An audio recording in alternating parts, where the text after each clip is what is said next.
Assalamualaikum warahmatullahi wabarakatuh. Selamat siang semuanya. Sesuai dengan apa yang Bu Triana sampaikan di video sebelumnya ya, yaitu tentang anatomi fisiologi sistem endokrin. Kali ini Bu Triana ingin membahas mengenai patofisiologi sistem endokrin, yaitu diabetes mellitus. Namun seperti biasanya, sebelum kita memulai aktivitas atau pembelajaran pada siang hari ini, mari kita berdoa dulu sesuai dengan keyakinan kepercayaan kita masing-masing. Berdoa, mulai.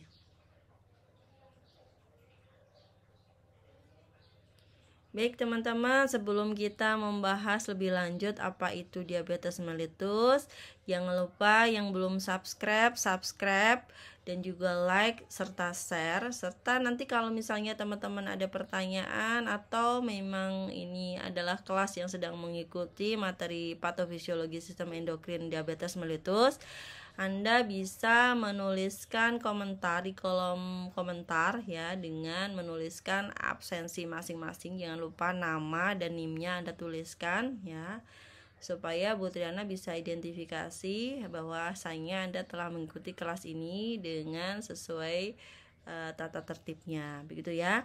Oke, sekali lagi jangan lupa subscribe, like, dan share ke orang lain supaya ini semua lebih bermanfaat lagi.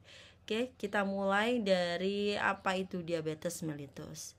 Ya, ada yang tahu apa itu diabetes mellitus?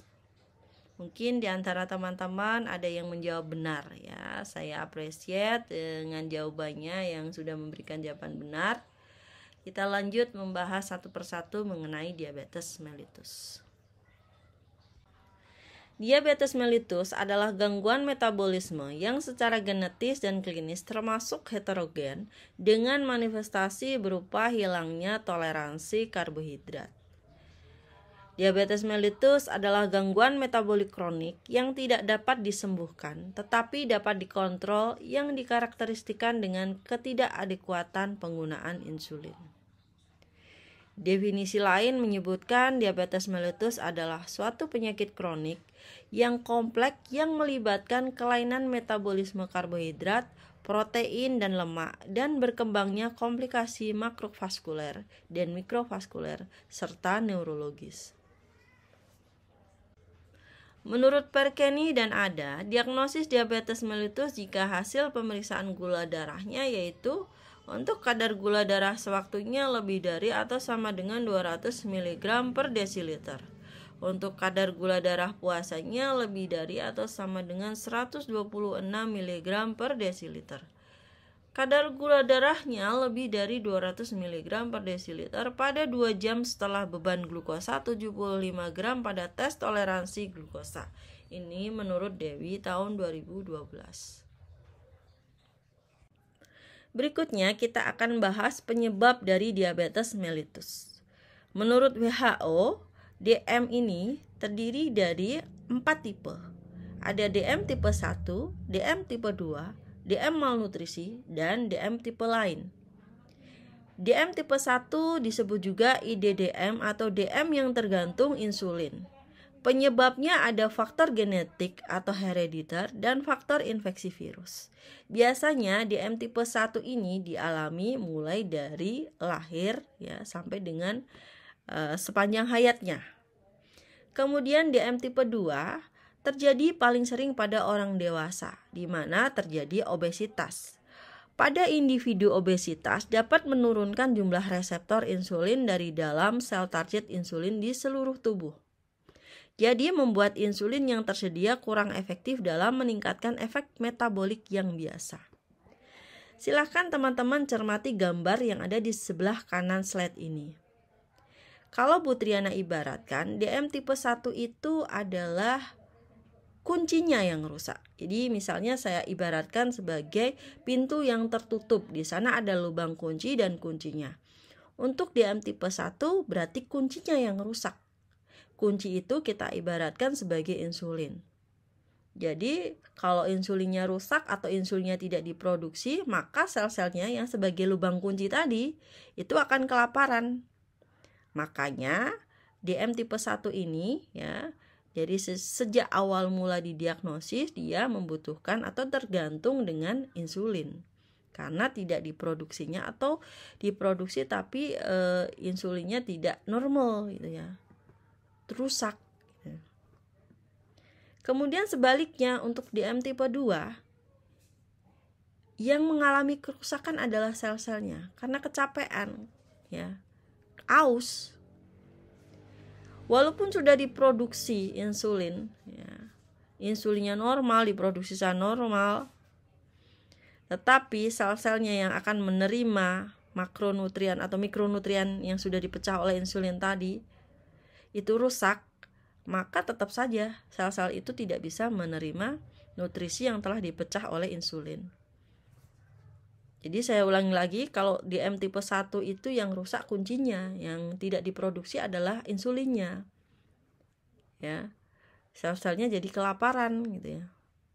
Sedangkan untuk DM tipe 2 yang rusak adalah sel-selnya. Ya, mau itu diproduksi insulin mau tidak ya tetap aja ya, sel-sel itu tidak bisa menerima mikronutrien. Jadi insulin itu fungsinya dia memecah nutrisi menjadi nutrisi yang kecil atau mikronutrien. Misalnya protein ya. Protein itu harus dipecah dulu menjadi asam amino, yang bantu pemecahannya adalah insulin. Kalau sudah jadi asam amino baru dia bisa masuk ke dalam sel gitu ya. Kalau belum dipecah maka ya tidak bisa masuk ke dalam sel gitu ya. Sama halnya karbohidrat ya.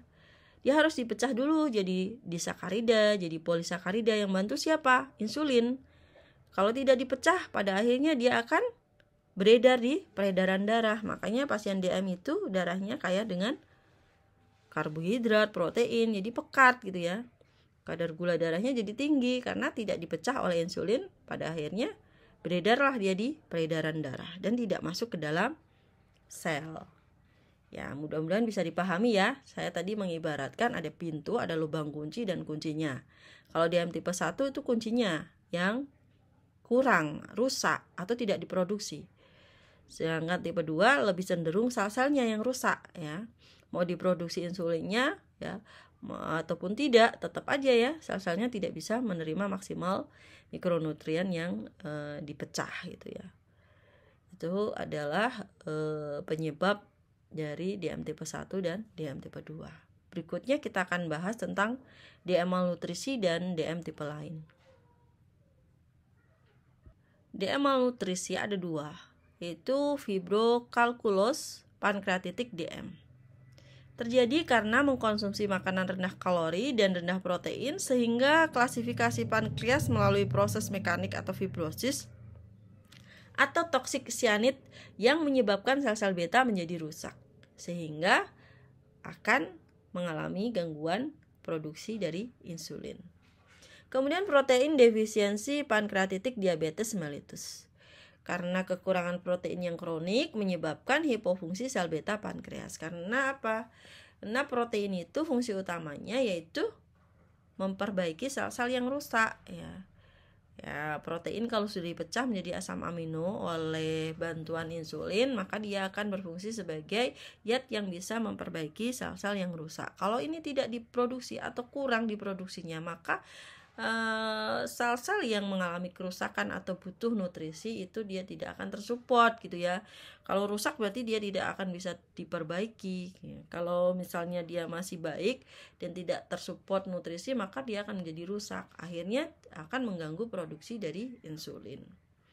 Kemudian ada DM tipe lain, yaitu karena penyakit pankreas, misalnya pankreatitis atau kanker pankreas. Karena penyakit hormonal misalnya akromegali yang meningkatkan growth hormone, ini merangsang sel-sel beta pankreas yang menyebabkan sel-sel ini hiperaktif dan rusak ya, karena terlalu keras kerjanya makanya dia tidak akan memproduksi insulin secara maksimal. Kemudian mungkin karena faktor obat-obatan ya, misalnya obat-obatan yang bersifat sitotoksin terhadap sel-sel seperti alloxan atau streptozerin. Kemudian ada juga obat-obatan yang dia mengurangi produksi insulin seperti derivat thiazid atau phenothiazin. Faktor risiko. Yang pertama, faktor risiko yang tidak bisa dimodifikasi diantaranya yaitu ras dan etnik, Kemudian riwayat keluarga dengan diabetes mellitus. Jadi kalau misalnya orang tuanya, neneknya itu punya riwayat DM, maka anaknya berpotensi atau berisiko lebih besar mengalami DM dibandingkan orang tua atau nenek yang dia tidak punya riwayat diabetes mellitus. Kemudian usia. Risiko untuk menderita intoleransi glukosa meningkat seiring dengan meningkatnya usia.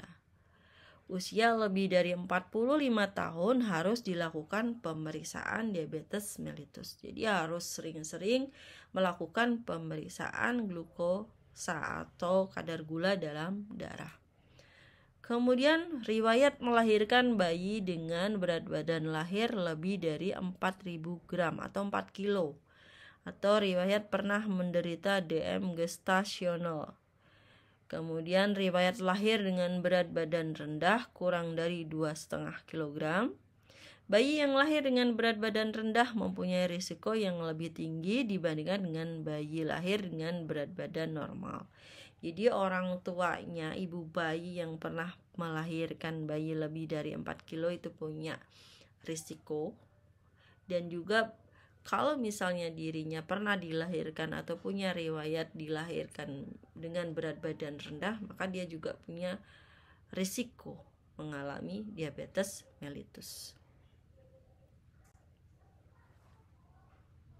Berikutnya faktor risiko yang bisa dimodifikasi atau bisa dicegah ya ini ya, yaitu berat badan lebih ya, dengan pola makan ataupun aktivitas olahraga yang teratur. Kemudian kurangnya aktivitas fisik. Ini bisa dicegah dengan aktivitas yang cukup tentunya. Lalu hipertensi berarti bisa kita modifikasi, bisa kita cegah dengan menghindari hal-hal yang bisa meningkatkan tekanan darah. Lalu dislipidemia atau HDL kurang dari 35 mg per dl dan atau trigliserida lebih dari 250 mg per dl. Kemudian diet yang tidak sehat. Diet dengan tinggi gula dan rendah serat akan meningkatkan risiko menderita prediabetes atau intoleransi glukosa dan biasanya ini masuk dalam kategori DM tipe 2. Faktor lain yang juga terkait dengan risiko diabetes misalnya penderita PCOS, Polycystic Ovary Syndrome, atau keadaan klinis lain yang terkait dengan resistensi insulin. Kemudian penderita sindrom metabolik, memiliki riwayat toleransi glukosa terganggu atau TGT, atau glukosa darah puasa terganggu GDPT sebelumnya. Kemudian memiliki riwayat penyakit kardiovaskuler seperti stroke, PJK, PAD. Ini menurut Perkeni tahun 2011. Jadi ini mungkin kaitannya dengan vaskularisasi ya, yang dia menghantarkan mikronutrien ataupun makronutrien ke seluruh tubuh. Selanjutnya kita akan bahas manifestasi klinis atau tanda gejala. Secara umum ada poliuri, ada polidipsi, ada polifagi, penurunan berat badan, ada kelemahan, keletihan dan mengantuk, ada malaise, kesemutan pada ekstremitas, infeksi kulis dan pruritus, ada juga timbul gejala ketoasidosis dan somnolen bila memang memiliki masalah yang berat atau gangguan yang berat. Dan ini ada pembagian ya manifestasi klinis berdasarkan tipenya ya. Kalau tipe 1 biasanya yang paling sering muncul adalah poliuri. Biasanya ada diuresis osmotik dan banyak berkemihnya. Kemudian ada polidipsi, rasa haus yang berlebihan, polifagi, hiperglikemi yang tidak terkontrol. Jadi kliennya biasanya ada respon lapar yang terus-menerus dan dia akan banyak makan. Kemudian terjadi penurunan berat badan yang hebat. Tanda lainnya misalnya akan terjadi muntah, lemah, dan pandangan kabur. Kemudian untuk DM tipe 2 itu biasanya asimptomatik, tidak terasa, tidak berasa. Gejala yang biasa muncul ada poliuri, polidipsi, polifagi, dan kehilangan berat badan. Kemudian penglihatannya kabur, parestesia ekstremitas bawah, dan infeksi ragi misalnya peradangan pada ujung penis. Lalu kita akan bahas mengenai penata laksanaan diabetes mellitus. Tujuan penata laksanaan dalam jangka panjang yaitu mencegah komplikasi, kalau jangka pendeknya menghilangkan keluhan atau gejala DM. Penata laksanaan DM meliputi ada dietnya, ada latihan, ada pemantauan, ada terapi, dan edukasi. Untuk diet ya biasanya ada rekomendasi dari ahli gizi ya. Ini juga ada menurut Perhimpunan Diabetes Amerika dan Persatuan Dietetik Amerika merekomendasikan 50-60% kalori yang berasal dari karbohidrat itu cukup 60-70%, lalu protein 12-20% dan lemak 20-30%. Latihan dengan cara melawan tahanan dapat menambah laju metabolisme istirahat. Dapat juga menurunkan berat badan, stres, dan menyegarkan tubuh. Latihan menghindari kemungkinan trauma pada ekstremitas bawah dan hindari latihan dalam udara yang sangat panas atau dingin, serta pada saat pengendalian metabolik yang buruk. Gunakan alas kaki yang tepat dan periksa kaki setiap hari sesudah melakukan latihan. Ya, karena ini untuk menghindari salah satu permasalahan yang sering dialami oleh pasien DM yaitu luka di kaki, dan nanti kalau misalnya perawatannya tidak sesuai, tidak teratur, tidak segera dilakukan pengobatan, maka akan terjadi ulkus DM. Kemudian lakukan pemantauan kadar gula darah secara mandiri dan rutin. Lalu penggunaan terapi disesuaikan dengan advis. Lalu lakukan edukasi bila klien mengalami defisien pengetahuan. Ya. Jadi kita berikan edukasi supaya dalam penata laksanaan DM-nya bisa berhasil dan kadar gula dalam darahnya bisa terkontrol. Selanjutnya lakukan pemeriksaan diagnostik. Biasanya dalam pemeriksaan diagnostik akan didapatkan glukosa darah yang meningkat. Kriteria diagnostik WHO untuk DM pada dewasa yang tidak hamil itu dilakukan sedikitnya 2 kali pemeriksaan. Yang pertama untuk glukosa plasma sewaktu biasanya didapati lebih dari 200 mg per desiliter. Untuk glukosa plasma puasa biasanya didapatkan lebih dari 140 mg per dl. Untuk glukosa plasma dari sampel yang diambil 2 jam kemudian sesudah mengkonsumsi 75 gram karbohidrat atau 2 jam postprandial itu lebih dari 200 mg per dl. Pemeriksaan diagnostik selanjutnya yaitu tes toleransi glukosa.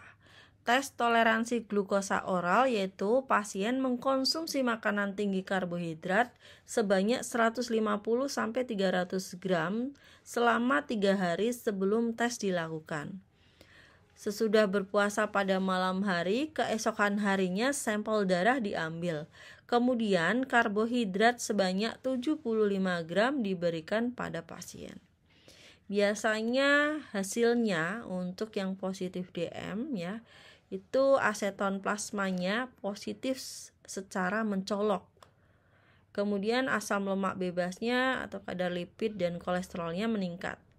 Kemudian osmolaritas serumnya meningkat. Kemudian elektrolitnya biasanya meningkat atau menurun, natriumnya meningkat atau menurun, kaliumnya meningkat atau menurun, fosfornya lebih sering meningkat. Kemudian gas darah arteri biasanya menunjukkan pH-nya rendah dan PO-nya menurun pada HCO3 dengan kondisi asidosis metabolik dengan kompensasi alkalosis respiratorik. Kemudian trombosit darahnya H+ mungkin meningkat. Terjadi leukositosis, ada hemokonsentrasi, dan ini merupakan respon terhadap sitosis atau infeksi. Kemudian ureum kreatininnya meningkat, urinnya ada gula dan aseton. BJ-nya atau berat jenis dan osmolaritasnya mungkin akan meningkat. Lalu komplikasi yang sering terjadi pada pasien dengan diabetes mellitus yaitu ada komplikasi metabolik, contohnya adalah ketoasidosis diabetik yang ditandai dengan tingginya kadar keton di dalam tubuh. Salah satu tanda khas dari kondisi ini adalah munculnya bau mulut yang beraroma buah.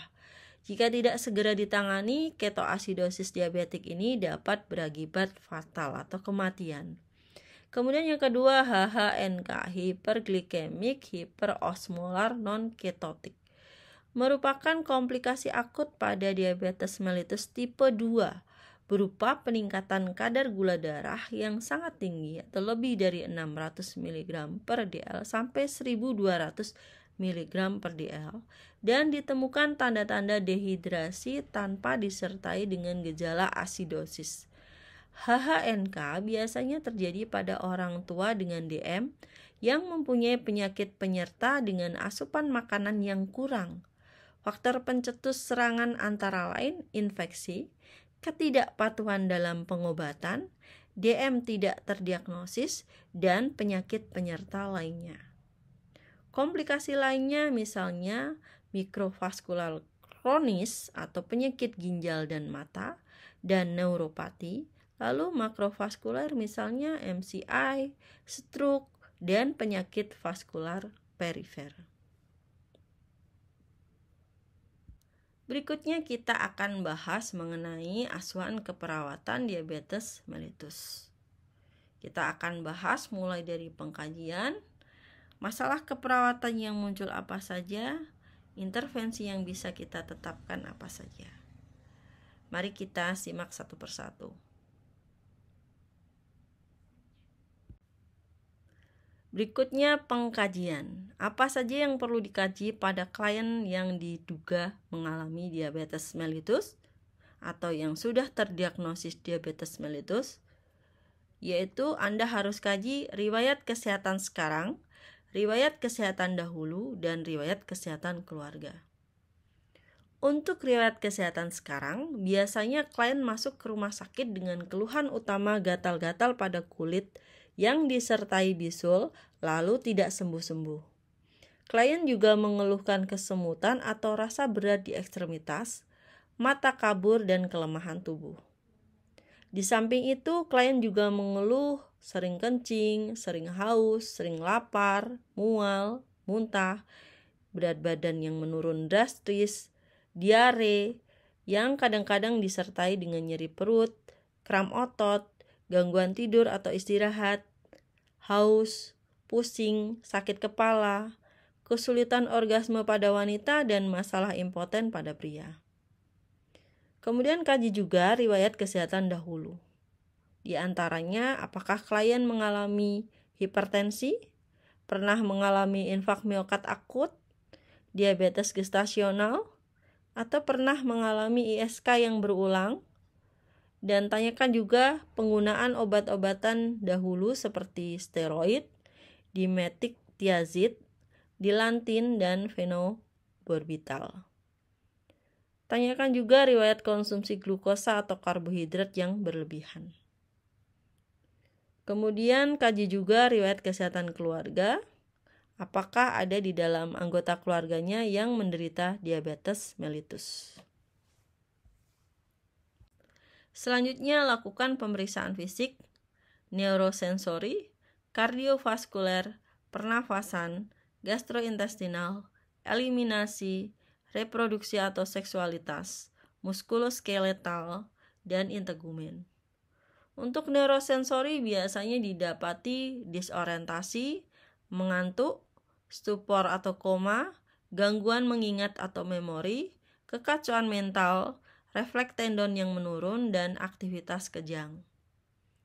Untuk kardiovaskuler biasanya ditemukan takikardi, nadi yang menurun atau tidak ada, perubahan tekanan darah postural, hipertensi disritmia, crackle, DVJ, atau GJK.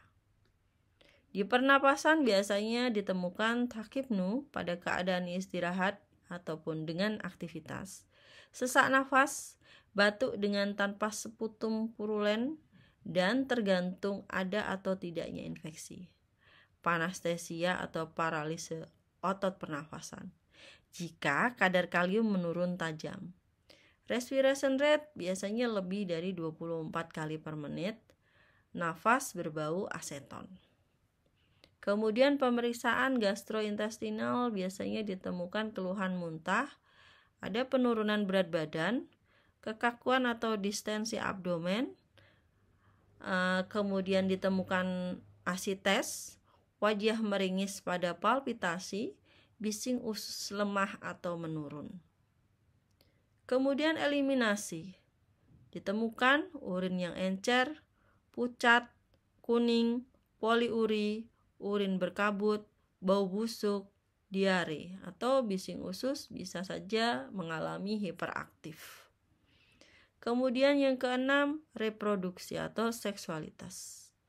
Biasanya pada wanita ditemukan rabas vagina jika terjadi infeksi, ada keputihan. Kalau untuk pria biasanya mengalami impotensi ataupun dia tidak bisa menghasilkan produksi sperma yang normal, ya, sehingga tidak bisa membuahi ovum. Kemudian pada wanita itu akan mengalami kesulitan orgasme. Untuk gangguan muskuloskeletal akan mengalami tonus otot yang menurun atau penurunan kekuatan otot. Kemungkinan akan karena adanya respon penurunan kekuatan otot, kemudian refleks yang menurun, ya, kaki akan mudah cedera dan akan mengalami trauma dan pada akhirnya akan mengalami ulkus, ya, pada kaki. Kemudian ada kemungkinan juga mengalami refleks tendon yang menurun, ya, gejala kesemutan atau rasa berat pada tungkai. Lalu untuk integumen biasanya ditemukan kulitnya panas, kering, kemerahan, bola matanya cekung, turgornya jelek, ada pembesaran tiroid, ya. Kemudian ada demam, ada produksi keringat yang berlebih atau diaforesis, kulitnya rusak, ada lesi, ada ulcerasi, ulkus maupun luka. Lalu, lakukan juga pengkajian dalam aspek psikososial. Misalnya, klien membutuhkan tenaga kesehatan lain untuk mengatasi masalah psikologisnya. Biasanya yang ditemukan adalah klien mengalami stres, ansietas atau cemas, dan depresi. Kemudian ada juga mengalami pekarangsangan. Kemudian kemungkinan dia juga butuh orang lain karena selama hidupnya dia tergantung dengan orang lain. Kemudian lakukan juga pemeriksaan diagnostik, ya. Biasanya hasil pemeriksaan diagnostiknya gula darahnya meningkat lebih dari 200 mg per desiliter. Kemudian adanya aseton plasma, ya. Kemudian osmolaritas serumnya meningkat. Gas darah arteri atau pH-nya rendah. Kemudian mengalami alkalosis respiratorik, kemudian trombosit darahnya mungkin meningkat, ureum kreatininnya mungkin meningkat, amilase darahnya mungkin meningkat, insulin darahnya mungkin menurun, pemeriksaan fungsi tiroidnya mungkin terjadi peningkatan aktivitas hormon tiroid yang dapat meningkatkan glukosa darah, sehingga klien akan berkebutuhan insulin lebih banyak. Kemudian urin, gula dan aseton positif. Kemudian lakukan juga pemeriksaan kultur dan sensitivitas. Kemungkinan adanya infeksi pada saluran kemih atau infeksi pada luka. Berikut merupakan diagnosa keperawatan yang mungkin muncul pada pasien diabetes mellitus. Yang pertama, kekurangan volume cairan berhubungan dengan osmotik, kehilangan gastrik berlebihan, masukan yang terbatas. Yang kedua, perubahan nutrisi kurang dari kebutuhan tubuh berhubungan dengan ketidakcukupan insulin, penurunan masukan oral, dan status hipermetabolisme. Yang ketiga, resiko tinggi infeksi berhubungan dengan kadar glukosa yang tinggi, penurunan fungsi leukosit, dan perubahan sirkulasi. Yang keempat, resiko tinggi perubahan sensori persepsual berhubungan dengan perubahan kimia endogen atau ketidakseimbangan glukosa atau insulin dan elektrolit. Yang kelima, ketidakberdayaan berhubungan dengan ketergantungan pada orang lain atau penyakit jangka panjang. Yang terakhir, kurang pengetahuan mengenai penyakit, prognosis, dan kebutuhan pengobatan berhubungan dengan tidak mengenal sumber informasi. Berikutnya, saya akan bahas 3 diagnosa utama yang sering muncul pada klien dengan diabetes mellitus. Yang pertama adalah kekurangan volume cairan berhubungan dengan diuresis osmotik, kehilangan gastrik berlebihan, masukan yang terbatas. Data yang mungkin muncul, kondisi cairannya adalah buruk, hasil yang diharapkan, tanda vitalnya stabil, turgor kulit baik, haluaran urin normal, kadar elektrolit dalam darah dalam batas normal. Intervensinya yang mandiri adalah pantau tanda-tanda vital. Ya, biasanya hipovolemia dapat ditandai dengan hipotensi dan takikardi. Kaji suhu, warna kulit dan kelembapannya. Demam, kulit kemerahan, kering sebagai cerminan dari dehidrasi. Kemudian pantau masukan dan pengeluaran, catat berat jenis urin. Ini memberikan perkiraan kebutuhan akan cairan pengganti, fungsi ginjal, dan keefektifan terapi. Lalu ukur berat badan setiap hari. Akan memberikan hasil pengkajian yang terbaik dan status cairan yang sedang berlangsung, dan selanjutnya adalah memberikan cairan pengganti. Kemudian, masukan secara oral sudah dapat diberikan, mempertahankan hidrasi atau volume sirkulasi. Yang keenam, tingkatkan lingkungan yang nyaman, selimuti dengan selimut tipis, akan menghindari pemanasan yang berlebihan pada pasien yang akan menimbulkan kehilangan cairan. Lalu, catat hal-hal yang dilaporkan seperti mual, nyeri abdomen, muntah, distensi lambung. Kekurangan cairan dan elektrolit mengubah motilitas lambung yang sering menimbulkan muntah sehingga terjadi kekurangan cairan atau elektrolit. Untuk kolaborasinya, berikan terapi cairan sesuai indikasi. Tipe dan jumlah cairan tergantung pada derajat kekurangan cairan dan respon pasien secara individual. Yang kedua, pasang selang NGT dan lakukan penghisapan sesuai dengan indikasi. Akan mendekompresi lambung dan dapat menghilangkan muntah. Diagnosa yang kedua, perubahan nutrisi kurang dari kebutuhan tubuh berhubungan dengan ketidakcukupan insulin, penurunan masukan oral, dan hipermetabolisme. Data yang ditemukan biasanya masukan makanan kurang, tonus ototnya buruk, dan terjadi diare. Kriteria hasilnya mencerna jumlah nutrien yang tepat, menunjukkan tingkat energi yang cukup. Intervensinya secara mandiri, timbang berat badan setiap hari. Mengkaji pemasukan makanan yang adekuat termasuk absorpsinya. Yang kedua, tentukan program diet dan pola makan pasien dan bandingkan dengan makanan yang dihabiskan pasien untuk mengidentifikasi kekurangan dan penyimpangan dari kebutuhan pasien. Lalu yang ketiga, auskultasi bising usus, catat adanya nyeri abdomen, mual, dan muntah. Hiperglikemi dapat menurunkan motilitas atau fungsi lambung atau distensi atau ileus paralitik yang akan mempengaruhi pilihan intervensi. Yang keempat, identifikasi makanan yang disukai. Jika makanan yang disukai dapat dimasukkan dalam pencernaan makanan, kerjasama ini dapat diupayakan setelah pulang nanti. Yang kelima, libatkan keluarga pada perencanaan makan sesuai dengan indikasi. Memberikan informasi pada keluarga untuk memahami kebutuhan nutrisi dari pasiennya. Lalu yang kolaborasi dengan ahli diet sangat bermanfaat dalam perhitungan dan penyesuaian diet untuk memenuhi kebutuhan pasien. Diagnosa yang ketiga yaitu resiko tinggi infeksi berhubungan dengan kadar glukosa tinggi, penurunan fungsi leukosit, dan perubahan sirkulasi. Kriteria hasilnya infeksi tidak terjadi. Intervensinya yang secara mandiri, lakukan observasi tanda-tanda infeksi dan peradangan. Pasien mungkin masuk dengan infeksi yang biasanya telah mencetuskan keadaan ketoasidosis atau infeksi nosokomial. Yang kedua, tingkatkan upaya pencegahan dengan mencuci tangan bagi semua orang yang berhubungan dengan pasien. Sekaligus, pasien itu sendiri juga harus menerapkan pencegahan dengan cara mencuci tangan secara teratur. Kemudian, hal ini akan mencegah timbulnya infeksi nosokomial. Yang ketiga, pertahankan teknik aseptik prosedur invasif. Kadar glukosa yang tinggi akan menjadi media terbaik bagi pertumbuhan kuman. Yang keempat, berikan perawatan kulit dengan teratur dan sungguh-sungguh.